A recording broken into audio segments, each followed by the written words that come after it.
landing of French commandos at Port Fouad, east of the Suez Canal, proceeds as a jet bombing just about paralyzes the Egyptian defenses. And scenes reminiscent of many Allied invasions during World War II are enacted in strength for the first time since the end of that conflict.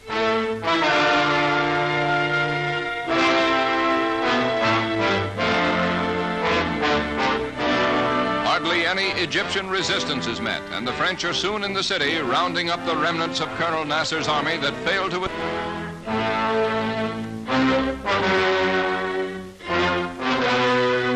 But sunken ships dotting the canal make the value of the action questionable, doubly so now that it halts here. France with Britain agreeing to a ceasefire at the request of the United Nations. At Port Said, the major city on the west bank of the Suez, the British had a real tough time. They ran into heavy fire and had to fight desperately to achieve their objective and maintain the time schedule as agreed upon with their French allies. Evidence of the fury of the battle is everywhere throughout this great port, one of the world's most vital shipping centers. Colonel Nasser's agreement to allow a United Nations police force to patrol the Suez came too late to prevent this desolation. At Capodichino Airport, Naples, the word of Nasser's agreement to the UN police force starts the first contingent Suezward. It's a unit from Denmark and will be transported to its Egyptian patrol post by U.S. Globemasters.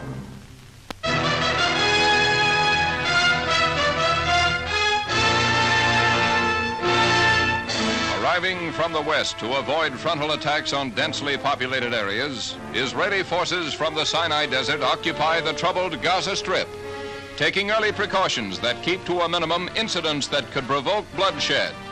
A peaceful occupation that allows the native populace maximum freedom.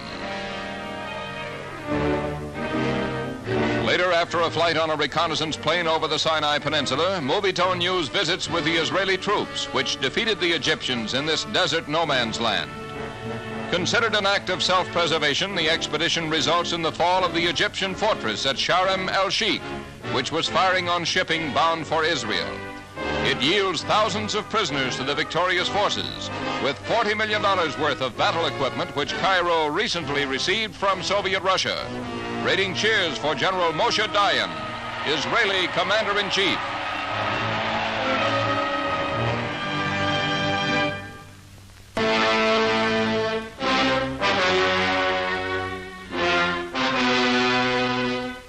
Sitting in Jerusalem, the Israeli parliament upholds Premier Ben-Gurion's decision to withdraw from the Sinai Peninsula. His country's objectives attained, the premier by his action obeys the UN and proves Israel is not seeking to expand territorially. But $40 million worth of captured equipment, most of it recently supplied by Russia, proves to Israel's satisfaction that Colonel Nasser, spurred by the Kremlin, was considering aggressive action from the Sinai Peninsula. What other reason, the Israeli ask, could Cairo have for maintaining this vast war potential in a desert, except to provide its suicidal Fatayeens with the wherewithal for their raids? A vast prize to a lightning strike that upsets the communist timetable. As shortages follow the disruption caused by the Anglo-French action around the Suez Canal, the city of Port Said has to resort to bread rationing. The British, after taking the city following a two-day struggle, are pulling out.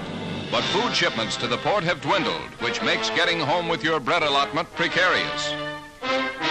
As bands of hungry youngsters roam the streets and set upon lone wayfarers who happen to be carrying provisions. Port Said's police fled with the Egyptian army.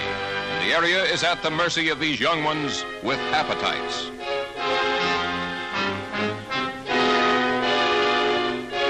The harbor of Port Said, which is the canal's major seaport on the west bank, is revealed as a graveyard of sunken ships.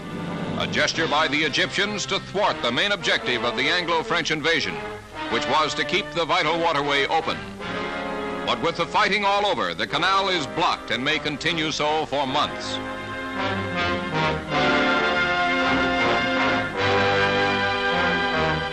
Meanwhile, in another part of Port Said, the British troops who took the city only a few days ago are being withdrawn. An action complying with the United Nations Assembly's decision. The Tommies are being returned to Cyprus from where the assault on the Suez was launched.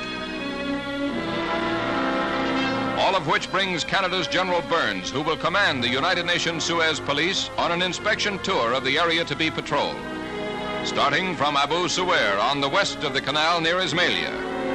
A force for peace. The first unit to land behind the Egyptian lines is brought in by Swiss airplanes chartered by the United Nations.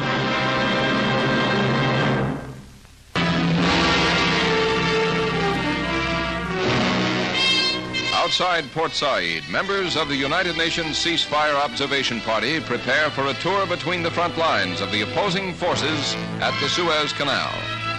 9 white-painted Jeep station wagons carry the observers, who make their inspection over the narrow canal causeway, where separated only by 250 yards, the Anglo-French and Egyptian armies face each other.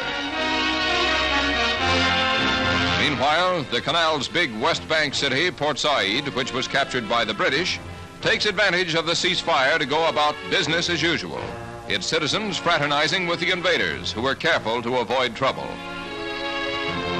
In the sidewalk cafes, the men enjoy the normal nip, and on the streets, gossiping women the everyday quip, and a roving still photographer, a snap. A triumph for the United Nations that sees peace instead of panic.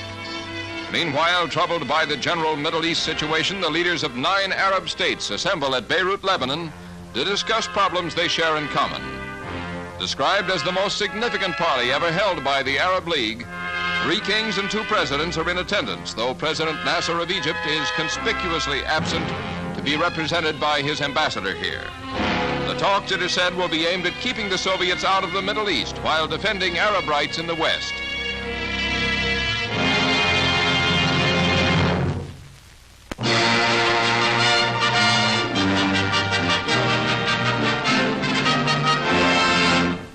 Parading through Port Said, the United Nations police force for the Suez Canal is given a rousing welcome by the citizens of the West Bank city. It's a spontaneous demonstration, but British troops are forced to clear the way for the peace patrol when communist agitators in the crowd try to provoke the Egyptians into an unfriendly attitude. But the people refuse to be deluded and recognize the force for what it is. And the United Nations patrol for peace at the vital waterway becomes an historic fact. The patrol action of the United Nations will mean the quick release of these thousands of Egyptian prisoners held somewhere in Israel. They were captured by Israeli forces in the battles of the Sinai Desert. When deserted by their officers, they surrendered with $40 million worth of arms supplied by Russia and Czechoslovakia. Described as suicidal Fedayeen commandos, they look anything but in the humility of their imprisonment. Meanwhile, throughout Western Europe, as here in Paris, the shortage of gas caused by the sabotaging of the Suez recalls the fuel famines of World War II, a situation that will continue until the United Nations patrol makes possible the removal of the sunken ships that now block the international waterway. Today, the shortage in France is so acute, the government issued orders that the petrol on hand be reserved for doctors and nurses, etc., etc.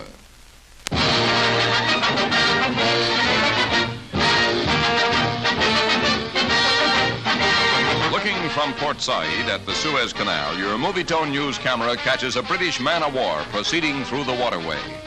The first ship of any kind to move over the canal since the crisis precipitated by the Anglo-French-Israeli invasion of Egypt.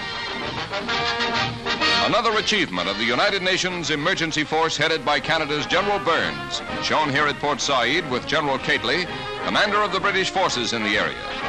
General Burns is in Egypt to set up headquarters at the ceasefire line between the Anglo-French and Egyptian forces, an action that coincides with the departure of British troops from the city on the Suez. A praiseworthy British gesture in deference to the United Nations and in the cause of peace. For the British lost many Tommies to the fierce Egyptian opposition they encountered taking the port.